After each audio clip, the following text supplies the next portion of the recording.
GMR water proofing.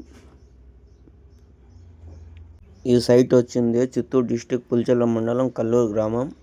ఈ site వచ్చింది 60కి 60 moulding వేసిండారు కొత్తగా. వాళ్ళు వాటర్ ప్రూఫింగ్ చేయాలని చెప్పేసి మనకి చెప్పిండారు. మనం పోయి చూసినాము. చూసిన తర్వాత ఫుల్ ఏరియా పూర్తిగా సిమెంట్ లోయర్ ఉంటుంది. ఈ సిమెంట్ మిక్స్ చేసినవి ఆ లోయర్ అంతా రిమూవ్ చేస్తున్నాము నీట్గా. ఆ సైడ్ పూర్తిగా ఎటువంటి సిమెంట్ లోయర్స్ లేకన్నా లూజ్వి అంతా రిమూవ్ చేయించినాము. రిమూవ్ చేయించి పూర్తిగా ఏరియా పూర్తిగా డస్ట్ లేకన్నా క్లీనింగ్ చేయాలా. క్లీనింగ్ చేసి ఆ డస్ట్ అంతా తీసి బయట వేసేసి మనకి ఆ ఏరియా పూర్తిగా వాటర్ వేసి కడిగేస్తాము. కడిగేసిన తర్వాత 1 డే పూర్తిగా డ్రై పెట్టేస్తాము వాటర్ ఎటువంటిది లేకున్నా. మనలో వచ్చింది వాటర్ ప్రూఫింగ్ కెమికల్స్ పిడిఫిన్ 2K అని చెప్పేసి మనకి డాక్టర్ ఫిక్స్డ్ కంపెనీలో దొరుకుతుంది. ఆ కెమికల్స్ పూర్తిగా మనము మిక్స్ చేసుకొని ప్రతి ఏరియాను కవరింగ్ చేసుకుంటూ మనము ఆ సైడ్లో 301 ఆయిల్ సిమెంట్ అనేది కోవింగ్ పెడతాము. కోవింగ్ పెట్టిన తర్వాత ఈ కెమికల్స్ని నీట్గా మనము ఏరియా పూర్తిగా మనం అప్లై చేయాలి. అప్లై చేసి 1 డే ఫుల్ కోటు అప్లై చేసి ఒక డే పూర్తిగా డ్రైకి వదిలేయాలి. డ్రైకి వదిలేసిన తర్వాత సన్ హెయిర్ క్రాక్స్ ఉంటాయి మోల్డింగ్స్లో. ఆ హెయిర్ క్రాక్స్ అన్నీ పూర్తిగా కెమికల్లో ఫిల్ అవుతాయి. అప్లై చేసి మళ్ళీ 1 డే పూర్తిగా డ్రై అయ్యాక వదిలేవాలి.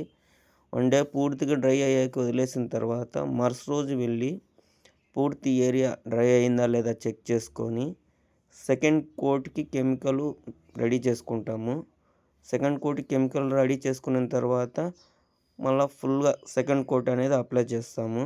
అప్పుడు ఏమన్నా 2 లేయర్స్ వాటర్ ప్రూఫింగ్ కెమికల్ దాని మీద అప్లై అవుతుంది.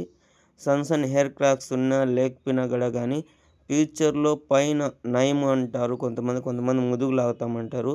దాని ద్వారా లీకేజ్ వచ్చినా కూడా కానీ మోల్డింగ్లో ఎట్టి పరిస్థితిలోనూ లీకేజ్ అనేది రాకన్నా కవరింగ్ చేస్తుంది. దీని తర్వాత మనకి ఏమన్నా పైన మనం ముదుగు పైన మనము వాటర్ ప్రూఫింగ్ చేసుకోవచ్చు. లేదంటే మళ్ళీ నిదానంగా అయినా కూడా చేసుకోవచ్చు. దానివల్ల అయితే ప్రాబ్లం అయితే ఎక్కువ ఎఫెక్ట్ ఉండదు. ఇప్పుడు చేస్తున్న కన్స్ట్రక్షన్లో ఏమంటే 6 నెలలకి సంవత్సరానికి మళ్ళీ లీకేజ్ రావటము, మళ్ళీ ప్రాబ్లం క్రియేట్ అవుతూ ఉంటుంది. దాన్ని ఎవరినొకరిని పిలిపించి మళ్ళీ అదంతా కొట్టి తీయటం ఇదంతా ప్రాసెస్ చాలా అవుతుంది. ఇలా చేసుకున్నామంటే చాలా వరకు వాటర్ లీకేజ్ అనేది స్టాప్ అవుతుంది. మనకి ప్రాబ్లమ్స్ కూడా చాలా వరకు తగ్గుతూ ఉంటాయి. దీన్ని ప్రతి ఒక్క కస్టమర్ని మనం గుర్తించాలి ఇది. ఎందుకంటే ప్రతి సివిల్ ఇంజనీర్ కానీ బిల్డర్స్ కానీ వాటర్ ప్రూఫింగ్ ప్రతి తవన చేపిస్తున్నారు. ఓన్ కన్స్ట్రక్షన్ చేసే ఓనర్స్కి అయితే చాలా వరకు ఐడియా తక్కువ ఉంటుంది.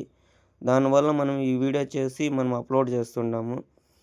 ఈ వీడియో ద్వారా ఏమంటే కస్టమర్లకు కూడా తెలుస్తుంది అని చెప్పేసి చూడండి. ఫస్ట్ కోట్ అలా అప్లై చేస్తూ ఉంటాం ఏరియా పూర్తిగా. మళ్ళీ ఇది డ్రై అయిన తర్వాత మళ్ళీ సెకండ్ కోట్కి సేమ్ ప్రాసెస్ చేస్తూ ఉంటాము. ఈ పొద్దు కొంచెం ఖర్చుతో కూడుకునింది, రేపు పొద్దున ఎక్కువ ఖర్చుతో కూడుకుంటుంది. ఎంతోమంది వాటర్ ప్రూఫింగ్ వాళ్ళు ఎన్నెన్నో విధాలుగా చేస్తూ ఉంటారు. దాని ద్వారా ఏమంటే మన ఛానల్ కాంటాక్ట్ చేసి మన నెంబర్ ఉంటుంది, వాటర్ ప్రూఫింగ్ చేసిస్తాము. డబుల్ కోట్ లేరు, పాత బిల్డింగ్ ఉంది, కొత్త బిల్డింగ్ ఉంది. కొత్త బిల్డింగ్ అయితే ఇలా చేసుకొని పైన ముదుగు లాక్కుంటే చాలా వరకు సేఫ్టీగా ఉంటుంది. ఓకే ఫ్రెండ్స్, మన ఛానల్ లైక్ చేయండి, సబ్స్క్రైబ్ చేసుకోండి, షేర్ చేయండి. మన ఛానల్కి లైక్ చేయండి ఫ్రెండ్స్. దీని ద్వారా వాటర్ ప్రూఫింగ్ అనేది ప్రతి ఒక్కరికి మీరు షేర్ చేస్తే తెలుస్తుంది. Okay, bye friends.